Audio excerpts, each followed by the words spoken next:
I hadn't met Master Zaka on that fateful day, if he hadn't saved me, there's no way I'd be where I am now. I'm from the Vault's Duchy, where the weather's sweltering all year long, thanks to a river of lava that flows through the island. My hometown might not have been the most scenic place, but as long as I had Master Zaka with me, I was happy. After traveling for so long, I can finally say that with pride. Before I left on my journey, I was completely clueless. When my master went missing, I just ran around like a chicken with its head cut off. I was looking for something, anything that would help me find him, and that's when I met the crew. The reason behind his disappearance turned out to be even worse than I could have imagined. The Earth State Empire had driven him out of his mind. They had manipulated him into awakening the primal beast that had lain dormant beneath the ground, Colossus. Fortunately, I was able to break through to him, thwarting the Empire's attempt to exploit Colossus's powers for conquest. I learned that they were doing all sorts of horrible things, even to their own people, in order to achieve their goals. My master was a kind person who never hesitated to help those in need. I resented the Empire for making him suffer. And I couldn't just sit around when there was work to be done. That's why I decided to join the crew. To stick it to those Empire jerks and give their victims something to smile about.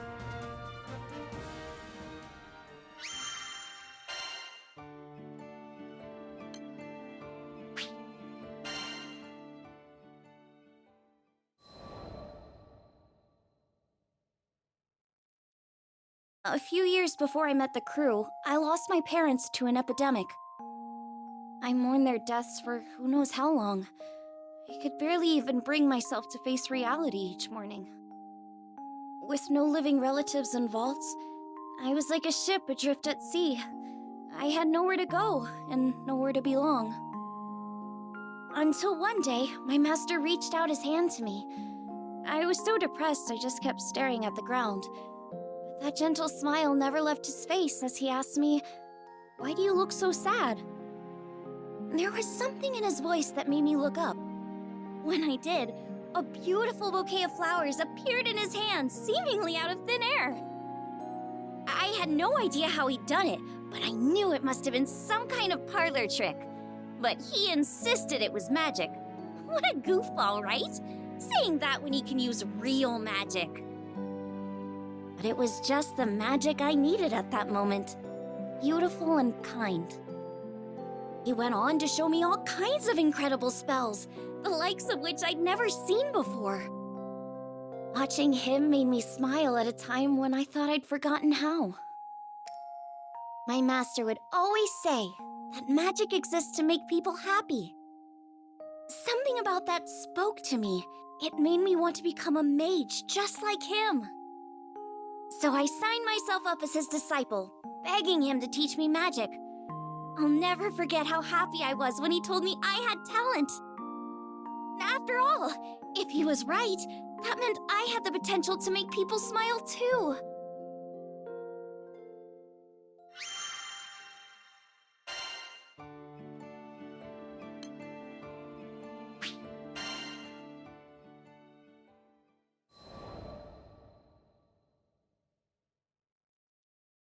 One day, shortly after I joined the crew, I suddenly lost the ability to use magic.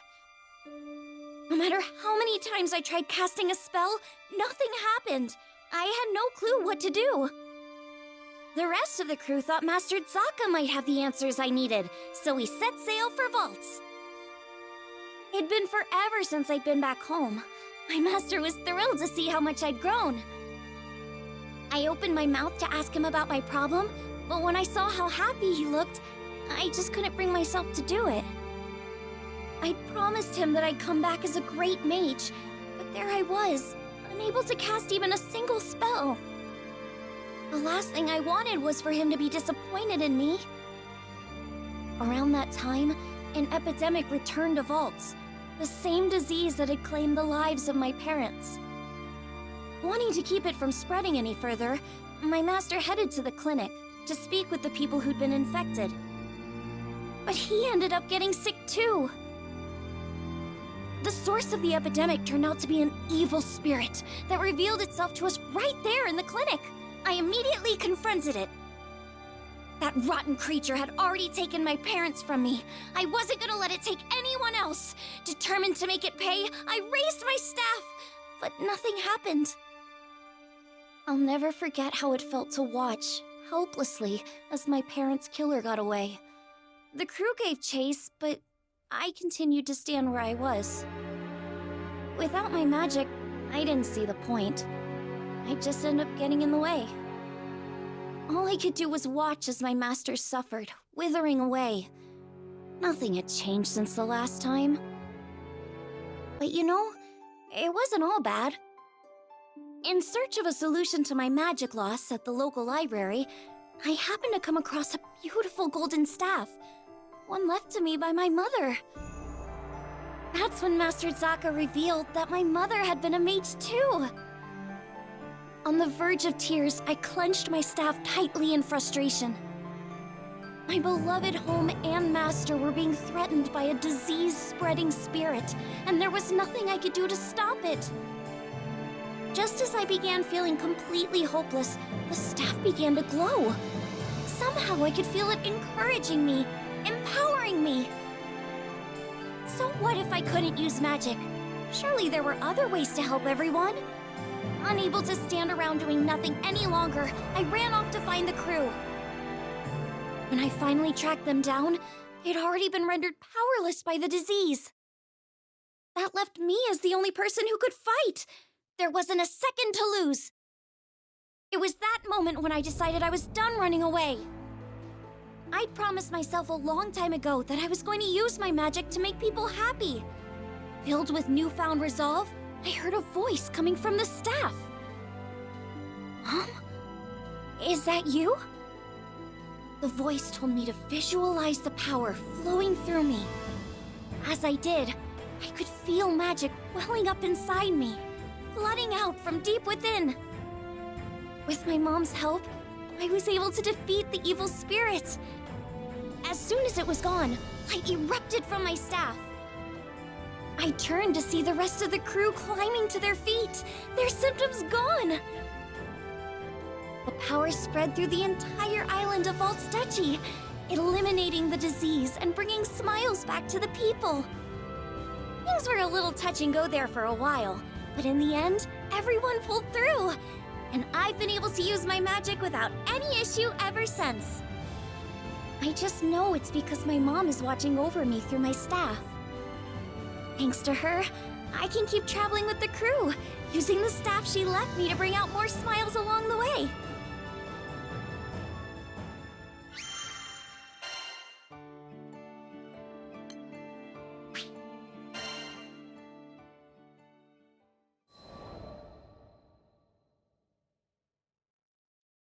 While out running errands in Folca one day, I came across a crowd of people in the town square. But from the sounds of things, it wasn't a friendly get-together. I hate you all! Mom, Dad, everybody in this stupid town! The boy shouted angrily at the adults and took off running, right into me. We both landed on our backsides. Sheesh, watch where you're going, kid. And that's when I noticed the tears streaming down his face. He was clearly upset about something. Hey, you okay? The boy hopped to his feet without a word, shooting me a glare before sprinting away. One of the adults started to follow after him, but... Please, Doctor, there's not much time. The crowd stopped him in his tracks. But I can't just... No, you're right. My patients need me. Forgive me, Lev. The man closed his eyes, muttered something to the townspeople, and ran off in the opposite direction. Wait, that kid was crying! You're not gonna go after him? I shouted after the man's back, but he either didn't hear me, or pretended not to. Then I felt a gentle hand on my shoulder. I'm sure he wants to, sweetheart. You see, that boy is his son.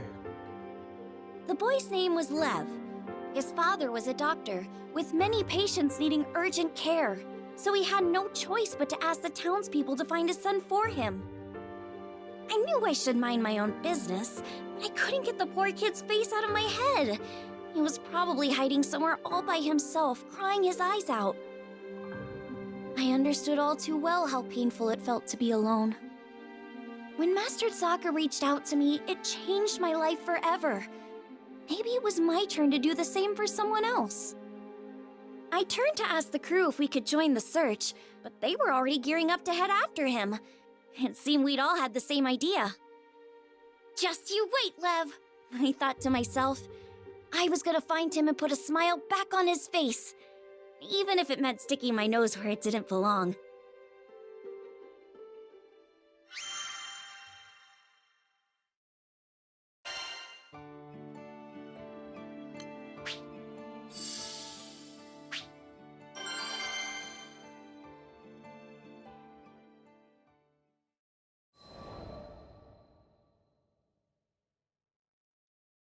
The villagers didn't seem too worried about Lev. According to them, he'd have to venture much deeper into the forest before encountering any monsters. But that wasn't the issue. It seemed like nobody wanted to talk about why he'd run off in the first place. It was an obvious cry for help, and nobody was helping. I went through the same thing back in the day. Even after I met my master, there were times when the loss of my parents was just too much to bear. I didn't go so far as to run from home, but I'd sit alone in the corner of my room, hugging my knees to my chest and crying. Whenever Master Sokka found me like that, he'd always perform a silly magic trick to cheer me up. Just like me, all Lev wanted was for someone to find him, to take his hand, so he went off on his own in the hopes that someone would come for him. I'm sure he knew it was selfish, but it was the only card he felt he had left. Do you think this means Lev doesn't want to live at home anymore? I had a feeling that wasn't the case. He's probably just going through a rebellious phase. Oh, that's when kids start arguing and acting out, right? Catalina told me it's pretty common. Did you have a face like that? Lyria's question was innocent enough, but I was too embarrassed to admit that I'd ever gone off alone because I wanted someone to pay attention to me. Heck no! That's not something befitting of a grown lady like myself. So what if I told a little lie? Our biggest concern right now was Lev, who was out there, probably crying with his back up against some rough, silent tree. He needed a friend, and I was more than determined to be one for him.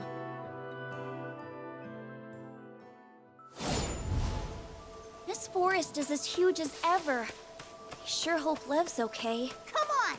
We gotta find him, and fast!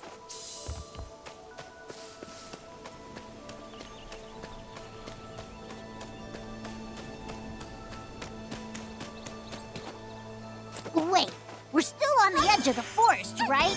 What are goblins doing here?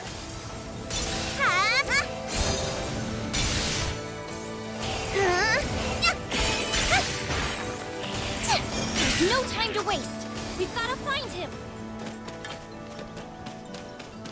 Watch out for the flyers! We're gonna need that magic of yours, yo! Watch it! Too hot to handle. I don't see him anywhere.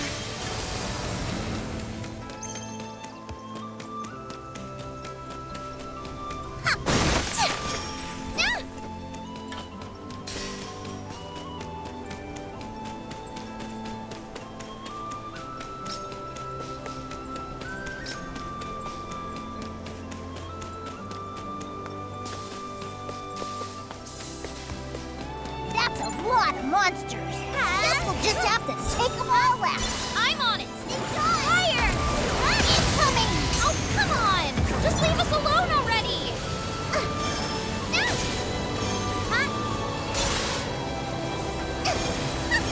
This'll hurt! Got that?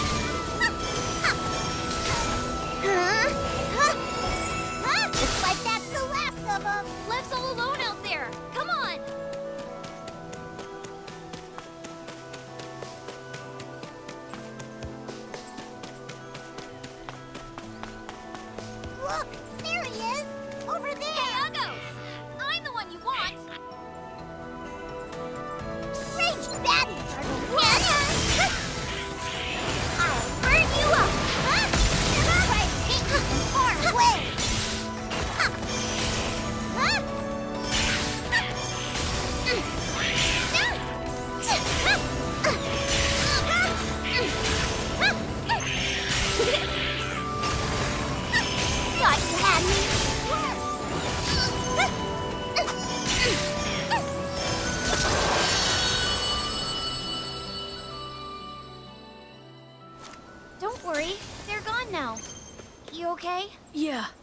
Thanks.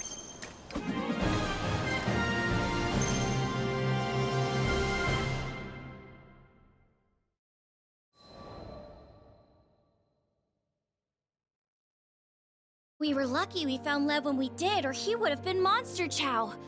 But before we could talk to him, the town watch came hurrying over. Lev, your parents are worried sick about you. Come on, let's go home. Lev looked away, ignoring the old man's outstretched hand. I could imagine how he was feeling, being treated like he was selfish and immature, when all he wanted was someone to sit down and talk to. The man sighed and scratched his head in frustration. Your mom and dad are fine people. Try being a little more considerate, okay? Lev immediately bristled at those words, breaking his silence. What do you know? This is all your fault! Knocking the man's hand out of the way, he turned and ran deeper into the forest. It was like watching a scene from my own past, but I wished he'd get a grip already. The deeper he went into the forest, the more likely he was to get attacked. We had to hurry.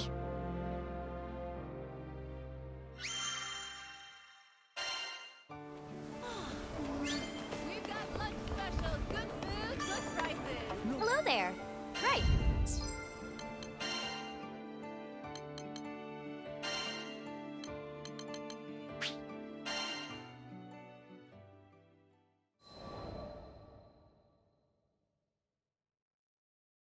We all split up to search for Lev so we could cover more ground. I didn't see any trace of him at first, so I thought I must have gone the wrong way. But then I noticed footprints that looked like someone had slipped over a nearby ledge. And sure enough, when I peeked down, I saw a familiar figure sitting hunched over, knees to his chest.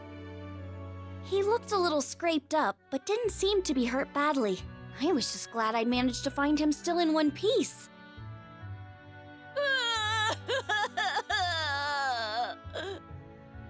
When I told him I was a Skyfarer, he immediately burst into tears of relief. I could tell he was upset with the villagers about something, and that's why he couldn't be honest with them. But as an outsider, I thought I might have a chance. Watch closely. I'm gonna cast some special magic just for you. It was time for one of my master's patented magic tricks.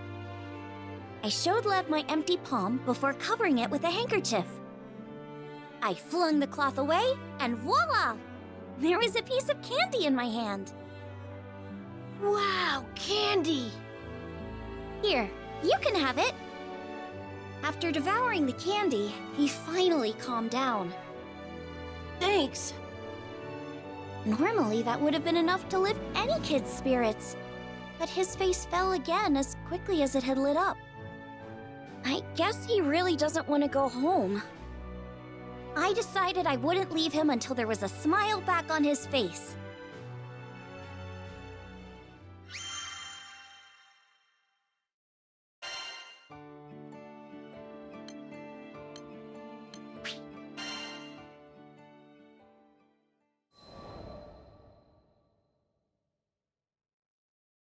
While we were still deep in the woods, I decided to ask Lev up front.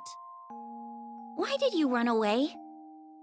He hesitated at first, but after seeing that I was serious, he started to open up. My mom and dad used to work as doctors in Tempeal. Back then, all had been well with their family. But when Furikin went berserk, they lost their home and ended up moving to Folka. And that was when things started to fall apart. His parents began to spend all of their time tending to patients who were affected by the disaster, with hardly a moment's rest. Lev watched as his mom got paler and the black circles under her eyes grew darker and darker.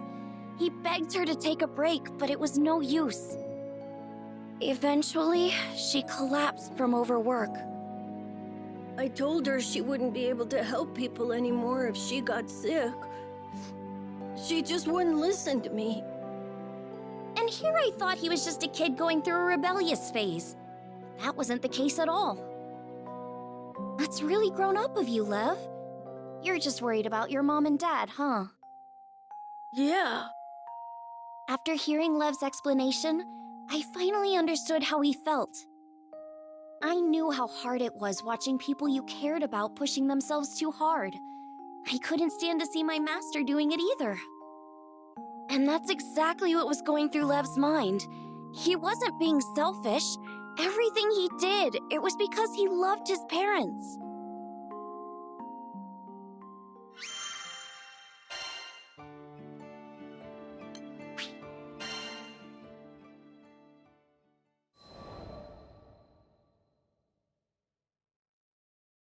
If it were me in his shoes, I'm sure I'd be worried sick about my parents too. There's nothing wrong with worrying about your parents. I'm sure they're proud to have a son who cares so much. But But what? Something was still on his mind.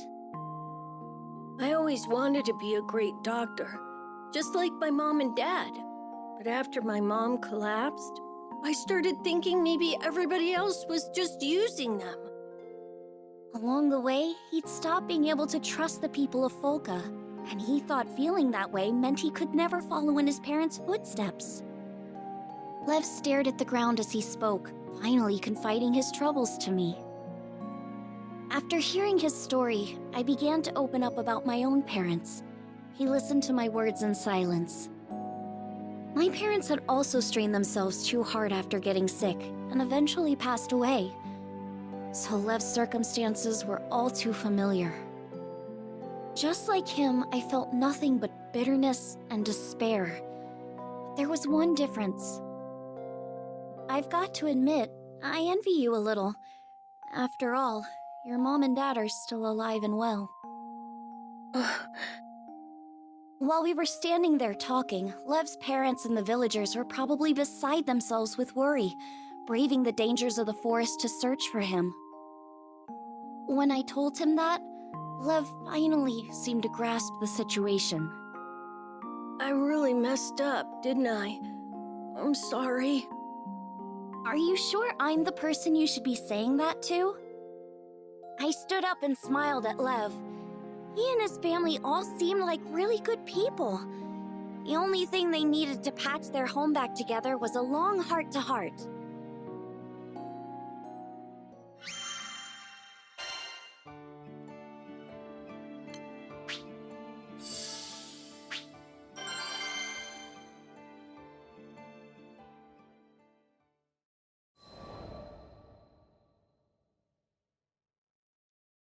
As we made our way back to town, Lev still seemed anxious. Don't start freaking out yet. First, you need to apologize to your parents. Then you can tell them everything you told me. Well, how am I supposed to say it, though? Talk about helpless. Lucky for him, he had a grown-up lady around to nudge him in the right direction. How about I teach you that special magic I showed you earlier? But that wasn't real magic, right? It was just some cheap trick. Rude. It was good enough to make you stop blubbering, wasn't it? Come on, let me see your hand. The trick I showed him could be used without any special training. It was the magic designed to bring smiles that my master had taught me. Lev watched me closely, then tried his best to copy what I did. He practiced over and over and over. After walking through the forest for a while, we heard the voices of Lev's parents and the other villagers. Lev? Answer if you can hear me! Where are you, Lev? Mom! Dad! As soon as Lev heard his parents' voices, he broke into a run. At that moment, the villagers' shouts echoed through the nearby woods. Look out! An enormous figure was approaching, knocking down trees as it lumbered toward us. It couldn't be. A goblin? Intruders, die! It all happened so quickly. The goblin lunged to attack Lev's parents. You're gonna have to go through us first. Huh? Lev was speechless. It seemed as if the entire town of Folka had stepped up to protect his parents from the monster. Puny weaklings! What I did next was purely out of instinct. Freeze! A block of ice appeared out of thin air, slamming into the goblin's head. Tasty meat. You first. The spell had done its job. I'd gotten the goblin's attention. I'd finally made a breakthrough with Lev. I wasn't gonna let monster breath over here ruin their happy reunion. Bring it on! I've got a spell with your name on it. I wish there was something we could do to help her. I'll try mixing up a potion. That should do the trick.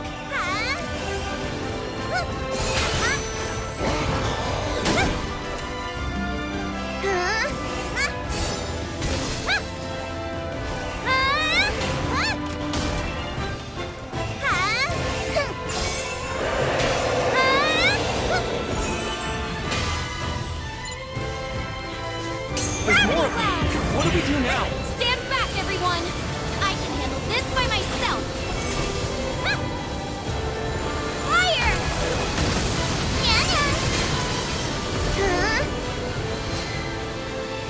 This should do it!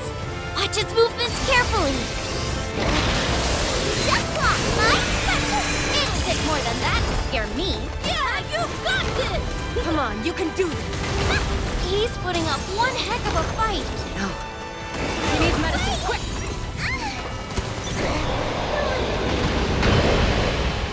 Here, you! I whipped up a potion for you! Thanks! You're a lifesaver!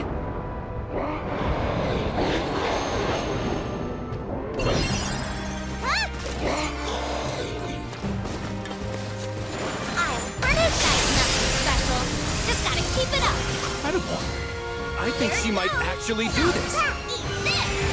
My parents put their lives on the line for the sake of Vault, so I can't back down either. I'll use the magic mastered Sokka's hobby to make everyone smile. Here's another potion with your name on it! Thanks, Lev. Just what I needed.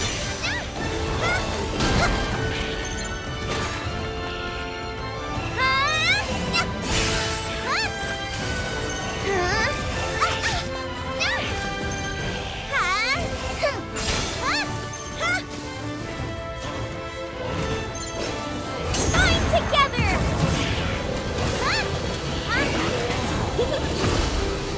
Thought you had me. Fire! There's more where that came from!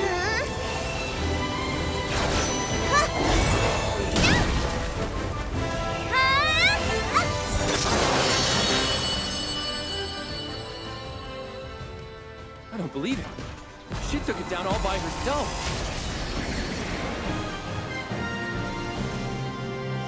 Oh yeah! We saved the day!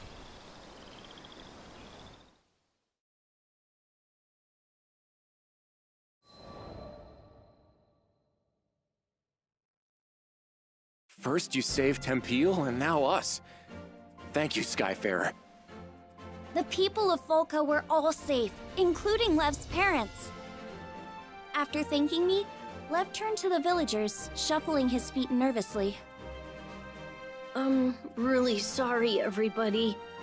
Thanks for protecting my mom and dad. Come now, there's no need for that. We're the ones who ought to be thanking your folks. They've done so much for us. Sorry for everything we've put your family through. Lev and I shared a glance before he turned to his parents, finally telling them everything he'd been bottling up inside. His parents and the people of Folka listened intently, nodding every so often at his words. You only ever had everyone's best intentions at heart, didn't you? We're so sorry for making you worry.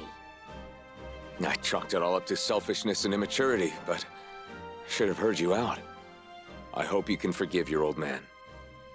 I was just glad everything had turned out all right in the end.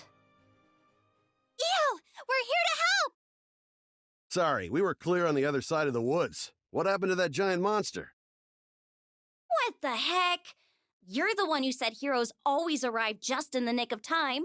But what kind of hero arrives after the fight's already over? What does that matter right now? Here, let me take a look at you. You're not hurt or anything, are you? You have no idea how much I wanted to tease Rackham for losing his cool. But I held it in. It's really nice knowing you have people who care.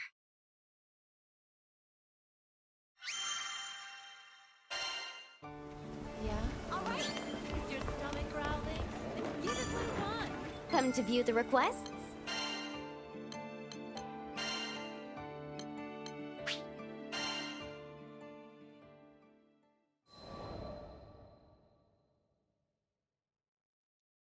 The day had arrived for Lev to show his parents the magic trick he learned from me.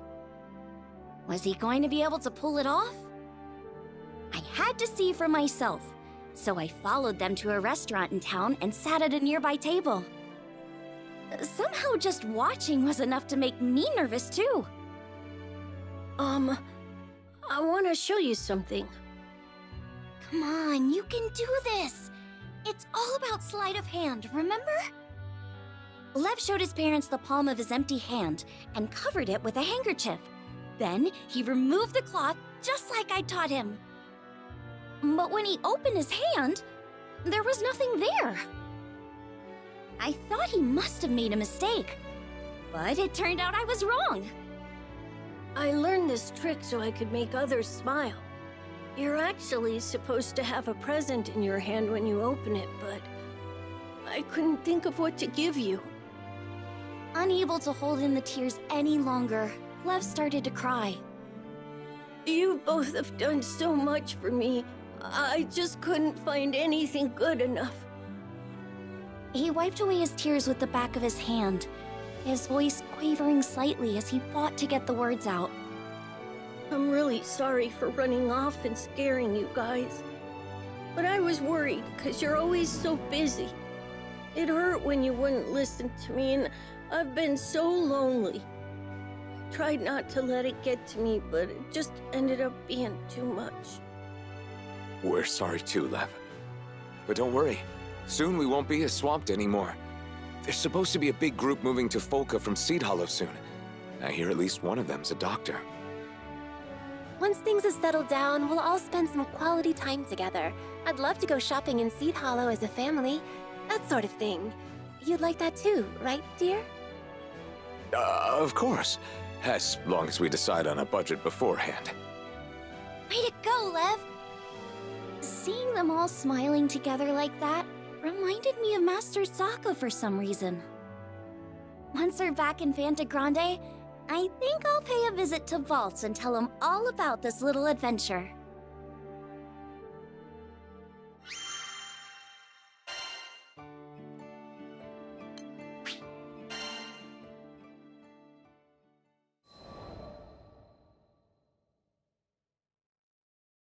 Sometime later, a brand new clinic was built in Folka. Apparently, the people of Tempule and Folka had chipped in to pay for it. A doctor really did move in from Seed Hollow, too, so Lev's parents were finally able to make more time for their son. I'm gonna be a great doctor one day. I'll work super hard so I can give you a real present. Just you wait and see. With an attitude like that, I have no doubt he'll make an amazing doctor. And besides, now he has my patented magic trick to put smiles on everyone's faces. When I peeked inside the clinic on one of our days off, I saw Lev chatting happily with the people of Folka. I'm sure this town will keep prospering even after we leave. The people here are tough. They'll overcome any hardship that comes their way. And that's what I believe anyway. After seeing the smile on Lev's face, how could I think otherwise?